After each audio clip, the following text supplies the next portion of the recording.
Greetings, Internet. I have just seen, and I'm going to review for you, Happy Death Day, starring Jessica Rothe. Incidentally, that is an extremely Jewish name. I mean, I am a Hebrew.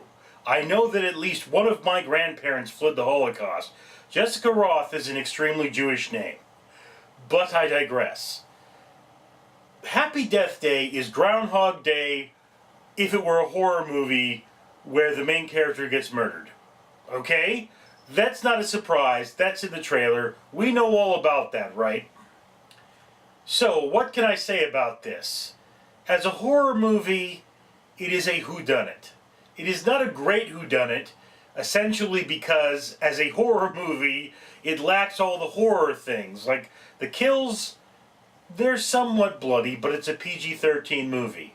There is a scene where the main character goes running around completely naked, but you don't see anything because this is a PG-13 movie. So your obligatory boob shot is completely lost on this film. Now, Miss Roth here, she does an okay job. I can't say it was stellar. I don't know if she was pushed to the extreme, but there were just bits and pieces of this movie that didn't fit well. I can't really give them to you without explaining the plot, and you may not notice them. So, I mean, again, if you were the person who watched movies like High Tension and said, gee, that's a great movie, then you're definitely going to like this movie as well, because despite being a lack of gore compared to High Tension, its plot is about as solid. A little more solid, really. Now, one point where this movie does shine quite a bit, it is a movie about life. It is a movie about enjoying your life, not waiting to heal old wounds, and things of that nature. And whereas this seems like a heavy-handed moral, it is not a heavy-handed moral in that it is a side factor to the primary plot. I really enjoyed that aspect because, look, yeah, you shouldn't be carrying around all this emotional weight. You're going to go on living if you do, but I mean, you shouldn't be carrying around all this emotional weight.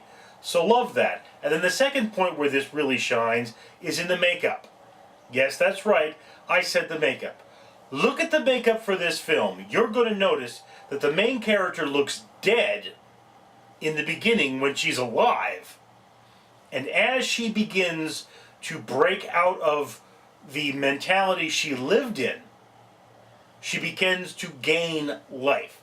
So she starts out as kind of a pasty corpse and goes along to be more and more alive in appearance throughout the film. I noticed that on the first watch. I've only seen it once, but I normally don't see those things. They're not quite as blatant. So I have to say that at least in there is some artistry going to this film.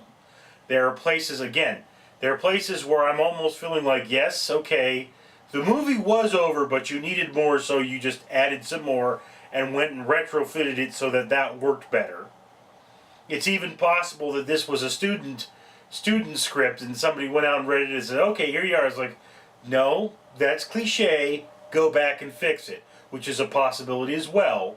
Again, Happy Death Day, it's not a bad movie. It's not a stellar movie. It's really somewhere in between. Is it the R-rated slugger gore fests that we missed from the 80s? Absolutely not. Is it as good as it? No, absolutely not. It wasn't a disappointing movie. I enjoyed watching it, and I didn't spend the entire time looking down at my watch. So, if you're going to the movies, you want to see something, it's October now when I'm filming this, you want to see something a little on the Halloween side, and you've already seen it, Happy Death Day, not a bad movie to watch. Again, not stellar. Anyway, that's my opinion. I'd love to hear yours down in the comments below. And while you're there, why don't you give me a like and maybe subscribe? I'm Richard Leland Neal.